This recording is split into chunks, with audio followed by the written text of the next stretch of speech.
Bienvenidos a otro nuevo y maravilloso y entretenidísimo capítulo de Cuarentena. ¿Cómo estás, Oscar? Bien, yo creo que ya me puse en la meta de que voy a ser un tipo que va a sobrepasar agosto. Finalmente pasar agosto. Igual falta, pero quiero pasar agosto. ¿Y tú cómo estás? Yo súper bien, muerta de frío, eso sí, pero contenta porque hoy tenemos un gran personaje para entrevistar, para que todos los fanáticos de la historia y los no tan fanáticos también se entretengan con esta gran persona. Imagínate, partimos que es porteño, de la quinta región, igual que nosotros, diseñador, fue integrante de una banda punk, es escritor y superventas con el famoso libro La historia secreta de Chile. Tenemos al gran Jorge Baradit con nosotros. Ahí está, maestro. Qué estilo, modo pandemia, Jorge. No, sí, bacán. Salvaje. Sí, estoy en modo náufrago, en cuarentenado. Pero te queda. No, ¿sabes qué? Decidí no cortarme el pelo ni la barba mientras dure esta cuestión, así que ojalá que Chuta. termine luego, si no me van a echar de la casa. ¿Ah? Ojalá que termine pronto.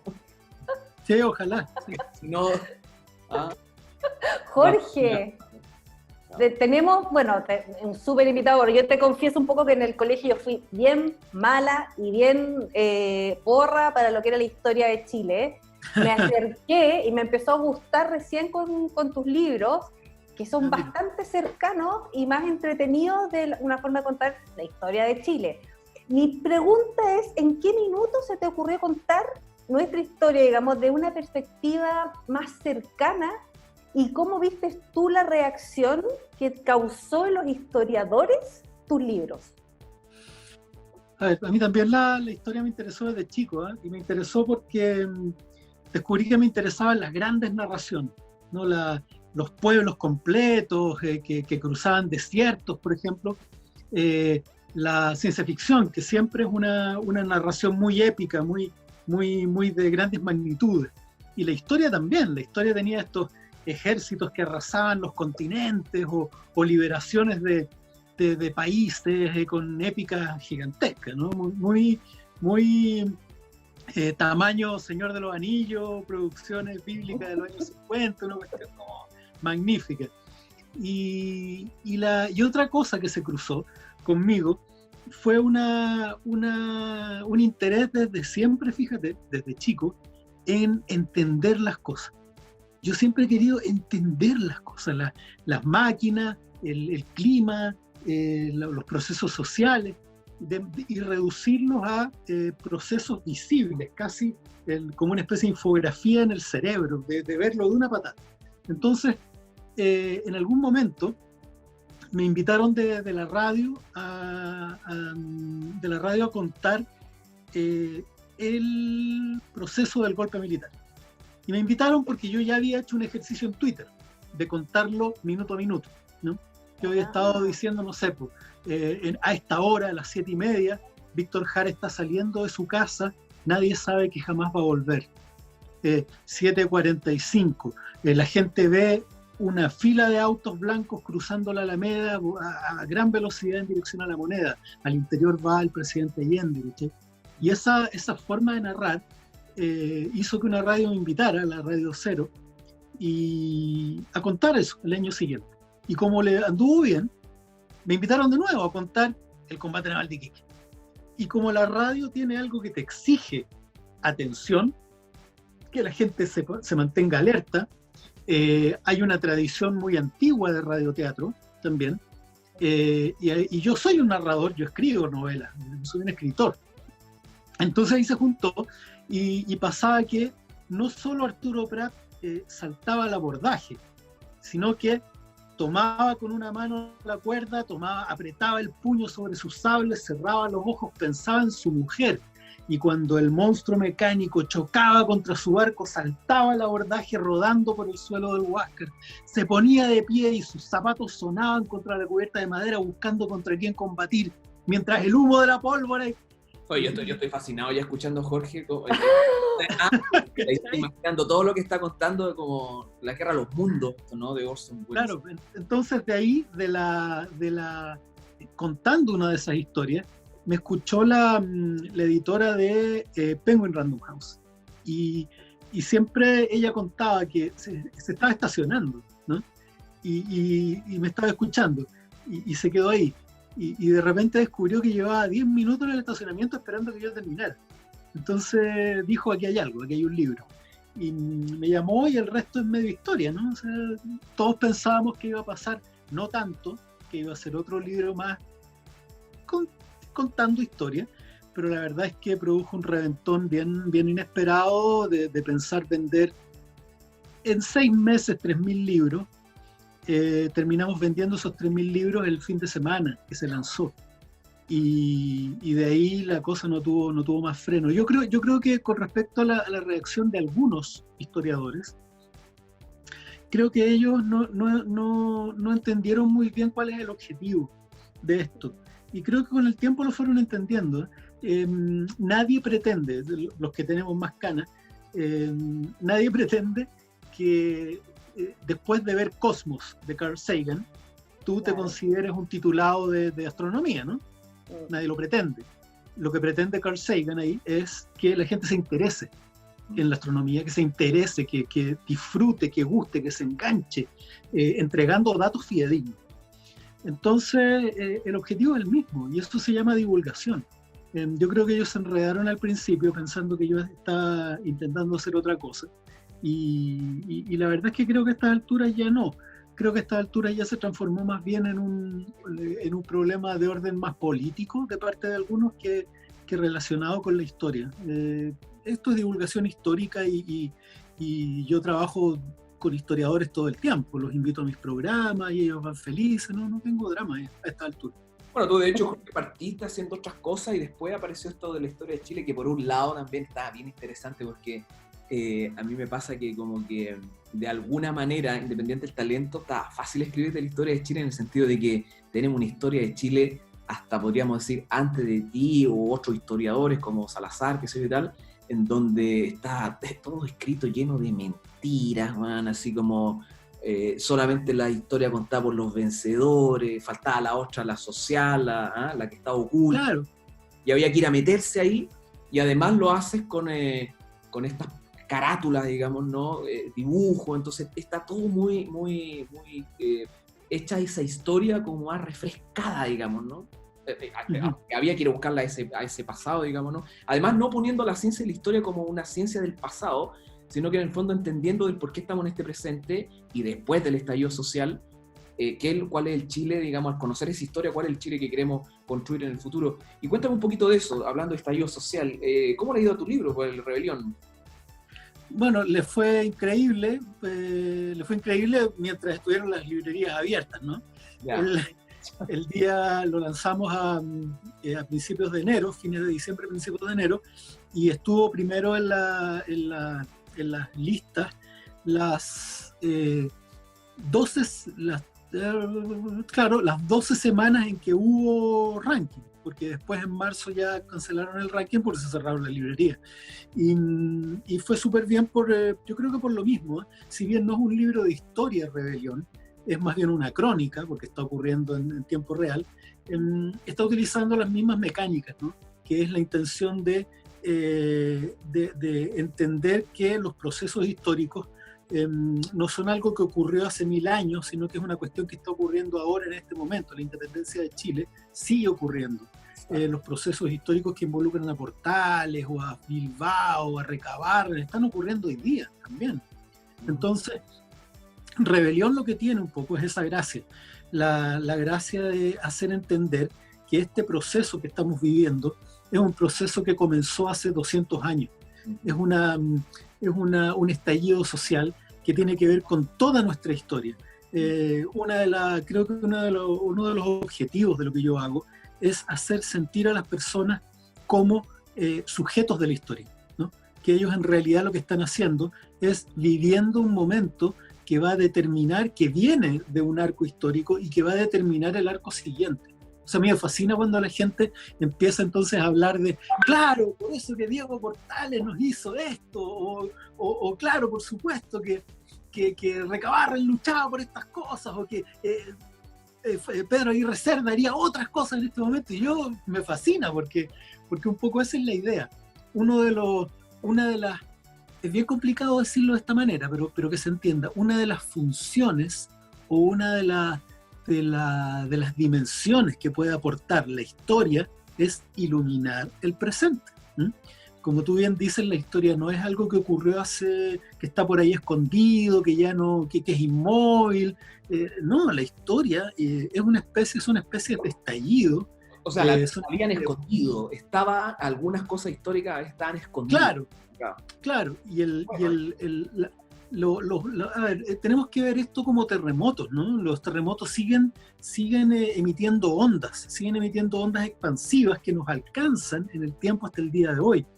Uno podría decir que Chile sigue luchando contra la forma de construir Estado que comenzó a dibujar Diego Portales en 1830.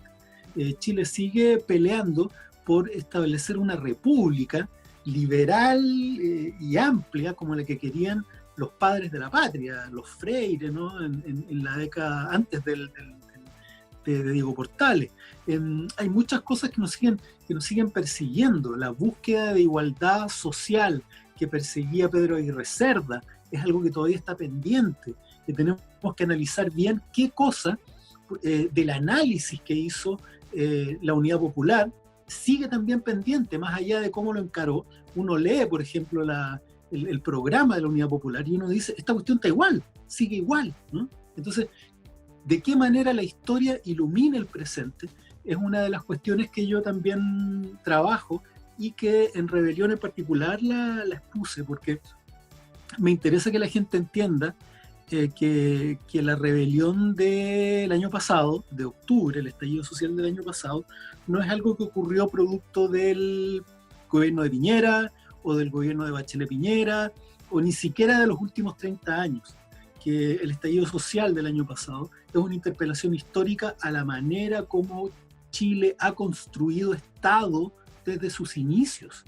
O sea, esa es la única razón que podría explicar por qué estamos derribando estatuas de Portales, derribando estatuas de O'Higgins, o derribando estatuas de José Menéndez o de Cornelio Saavedra. Hay una interpelación histórica que es muchísimo más profunda que solo 30 años, ¿no?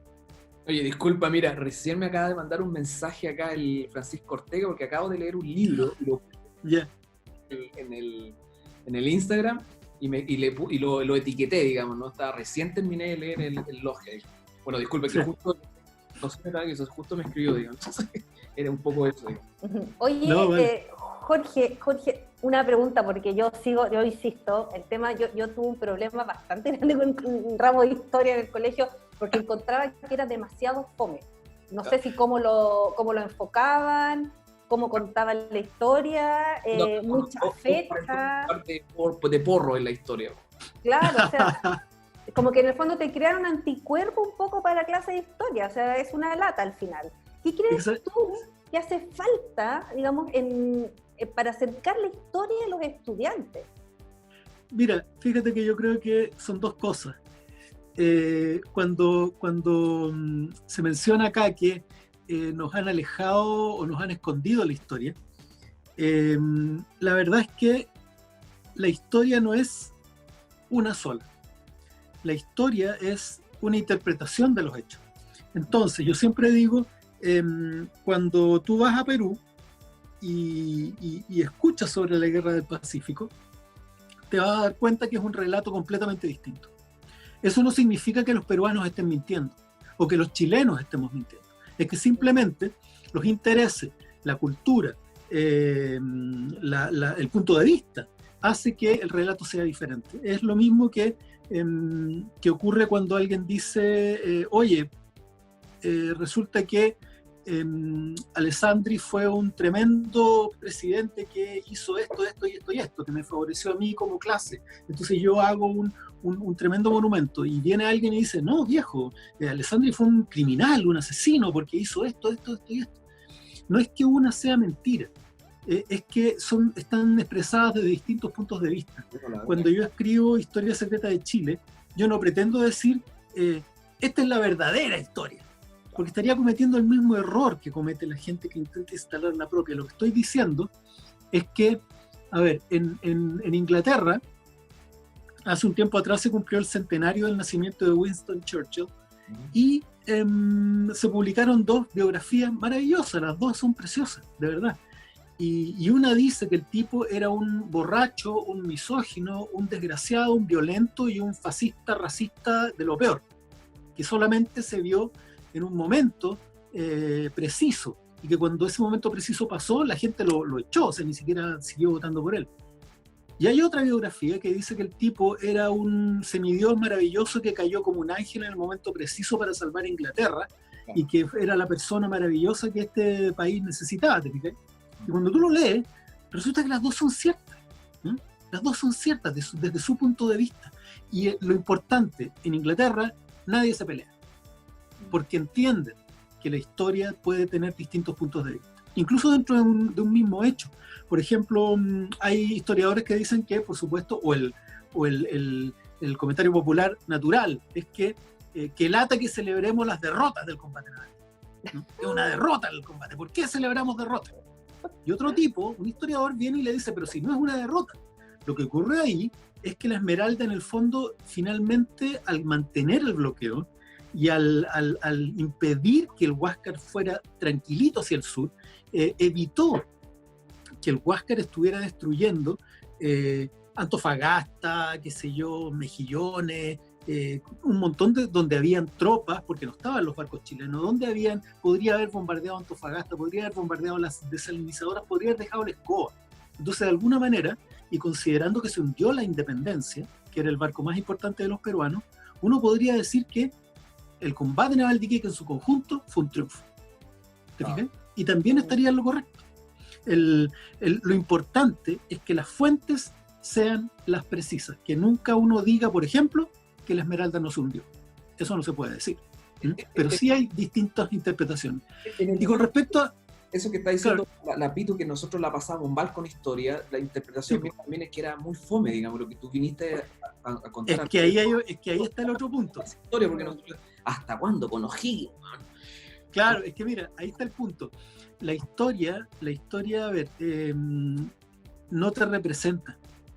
Además, cuando a ti te hablan de los presidentes, por ejemplo, del periodo parlamentario, y son Ochagaví, Errázuri, Larraín, Errázuri, Ochagaví, Balmaceda, Errázuri, no te representan. Tampoco te O'Higgins, o sea, Manuel Rodríguez, el único que se parece a la lista de cursos que tenía en tu sala, ¿cachai? Claro. E incluso esa otra cuestión parece la lista de vino. Entonces, el problema con nuestra historia es que no salimos de nuestra propia historia. Oye, no aparecen las épicas de los trabajadores, no aparecen los logros, no aparece Clotario Blest, no aparece Francisco Bilbao, no sale Vivaceta, son calles, ¿cachai? Para la gente son calles. Sí. Y ahí están nuestros héroes, ahí está nuestra épica, la épica de los trabajadores, la épica de tu abuelo albañil, mi abuelo fue albañil, de mi abuelo minero del salitre, mi abuelo fue minero del salitre, efectivamente, mi bisabuelo fue albañil. Nos sale la épica que no te reconoce, ¿te fijas? Entonces parece que te estuvieran contando la historia de otro planeta, que te importa un carajo, la verdad. Y además... Bernardo Higgins. Y era así, claro, como, Bernardo Higgins, pero después descubrimos que no era reconocido, entonces, Guacho Riquelme. Esa sí lo sabía. Por ahí sí, ¿cachai? Por ahí sí. Y fíjate que a la gente le produce 2 cosas el hecho, por ejemplo, que sea Guacho. Por un lado, le da carbón a su odio, y dice, el guacho de mierda. Y por otro lado, hay gente que dice, pobrecito, a lo mejor por eso era tan gil, ¿cachai? Y empezáis porque ahí está la otra pata que le falta a la enseñanza de la historia. La historia peleó por mucho tiempo en el siglo XIX por ser, y el XX también, por acercarse más a la ciencia. por ser de alguna manera validada o encontrar herramientas que le permitieran decir que algo era cierto. Herramientas, ¿cachai?, extraídas del mundo del método científico.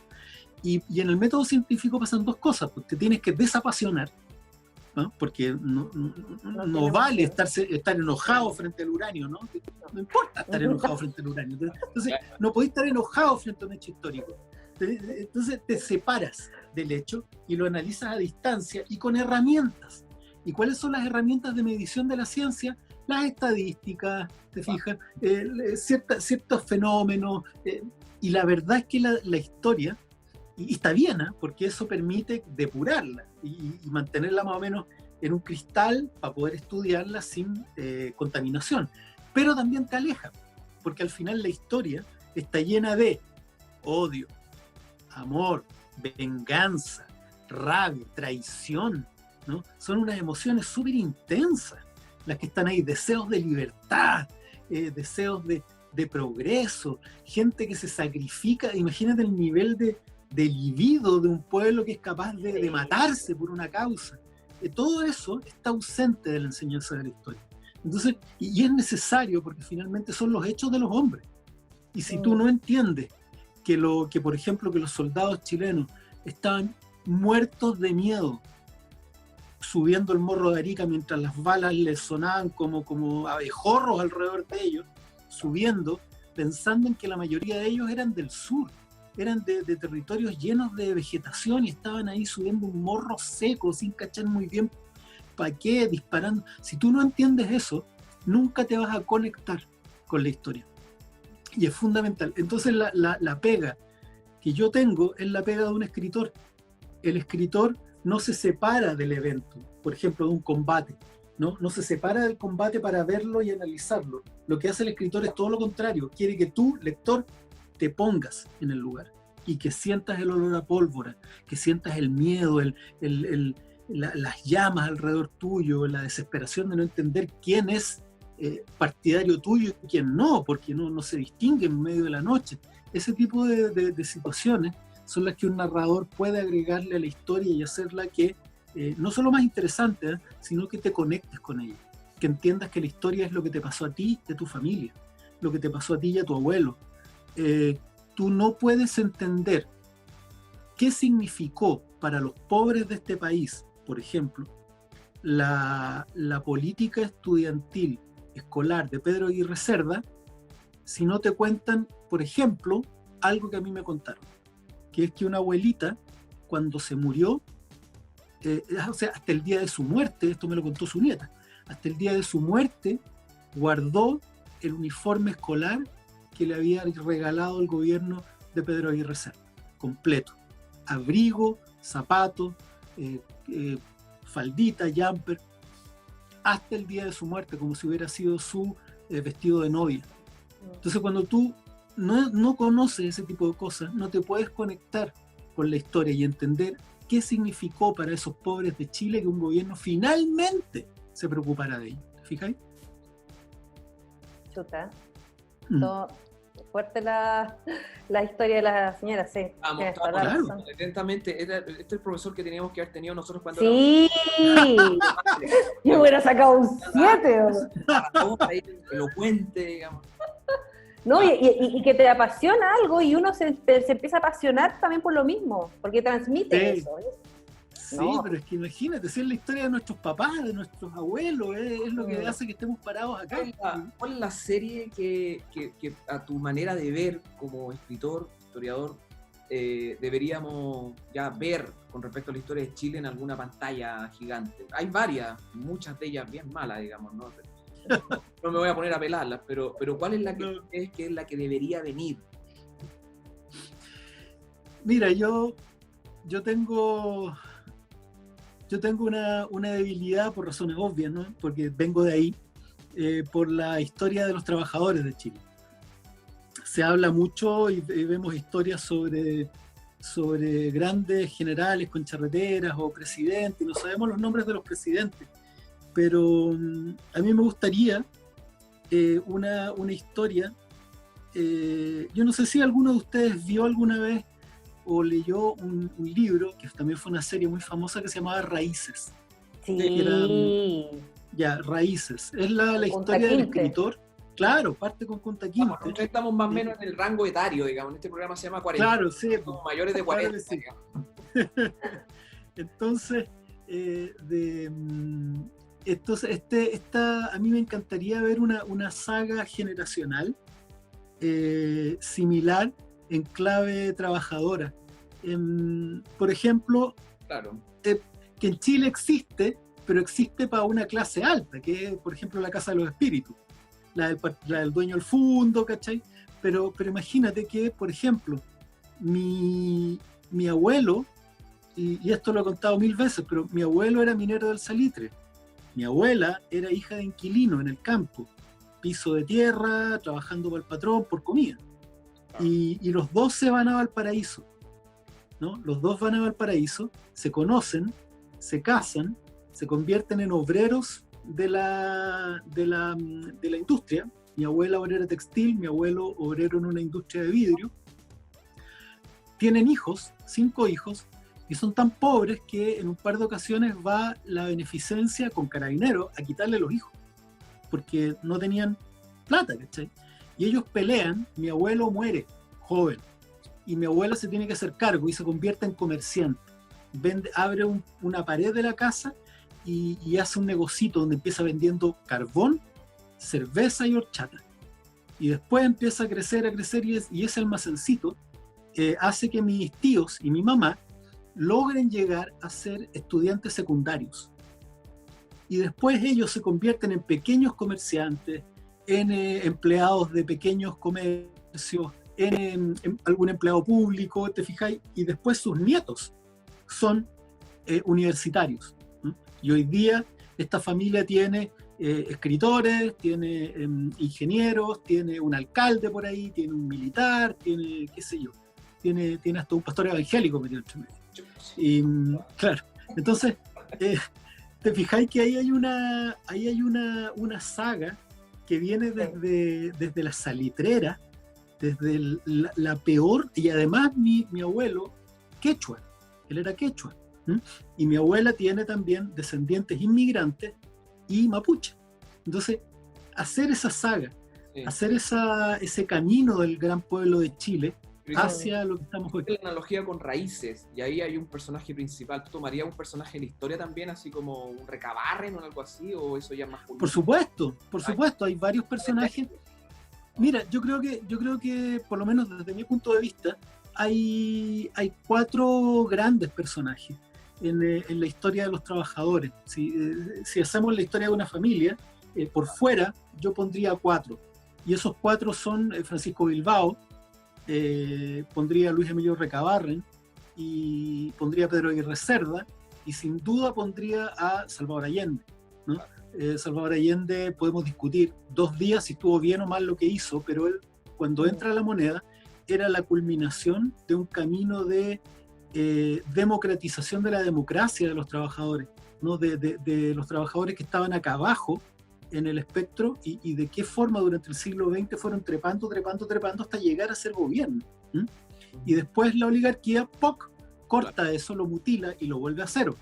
Y cómo nuevamente hemos tenido que, de alguna manera, en esa historia tendría que haber un detenido desaparecido, tendría que haber una familia sufriendo en dictadura y llegando, y por supuesto que yo la terminaría en el día en que el tipo toma, mira, fíjate que hasta se me apareció la escena final de esto, toma cuando se va a votar por nueva constitución, este bisnieto toma el voto, levanta la mirada a la cámara, y cuando entra a la urna, detrás está su abuelo, su abuela, sus tíos, sus mineros, todos, y están entrando todos juntos a la urna. ¿Te fijas? Esa serie me gustaría. Tendría que estar Clotario, si estábamos hablando de los trabajadores, ¿o no? Ah, sí, pues, Clotario Blest, por supuesto. Tendría que estar San Clotario, Don Clota. Esa es una novedad. En agosto, septiembre, octubre de este año, está saliendo la segunda parte de Héroes, de Historia Secreta de Chile. Y el relato parte con don Clotario Blest, un personaje que lo ubican, que lo tenemos por ahí, pero que no está tan claro cómo era realmente. Así que en septiembre, octubre va a salir Héroes 2 y Don Clota. Y no vamos a contar quiénes vienen porque... Por supueto que no es que sea chistoso, digamos, ¿no? Pero cuando dicen, oye, Clotario, sí, era comunista. Entonces te ponían la chapa de comunista y después entonces no había que leer nada de él. Se acabó. Estábamos hablando de uno, digamos, ¿no? Que está en adolescencia. Claro. Y ahora, lo heavy es que, como todo, porque hoy día cualquiera es comunista, ¿no? Por cualquier cosa. Don Clota nunca fue comunista. Nunca fue comunista. Pero claro, tenía barba larga y hablaba por los trabajadores y eso basta. Claro. Te quiero compartir una pantalla aquí, mira. Sí, tenemos esa imagen para ti, te la vamos a mandar. ¡Buena! ¡Qué buena! De nuestro ilustrador, Walter Mann. Te la vamos a mandar para que la tengas y la puedas utilizar ahí en lo que tú quieras. Ya, trabajo hecho con mucho cariño de un lindo compañero nuestro. Pero muchas gracias a él, pues, muchas gracias. Hay que actualizar la chasca. ¿No? Te iba a decir, sí. La versión pre-pandemia. Claro, no, preciosa, muchas gracias. Dale las gracias a Walter Mann. Sí, lo pueden seguir en Instagram. Tiene su página ahí con todos sus trabajos y su ilustración. Buenísimo. Así que te queremos agradecer, Jorge, por el espacio, por el tiempo, por la confianza de haber estado con nosotros. Yo feliz porque, como te digo, tú fuiste la única puerta que abrió mi interés hacia la historia y yo estoy leyendo tus libros ahora justamente porque fueron entretenidos. Así que, gracias. No, gracias a ustedes, yo feliz de haber estado conversando un ratito que sea. Y nada, disponible, yo encantado.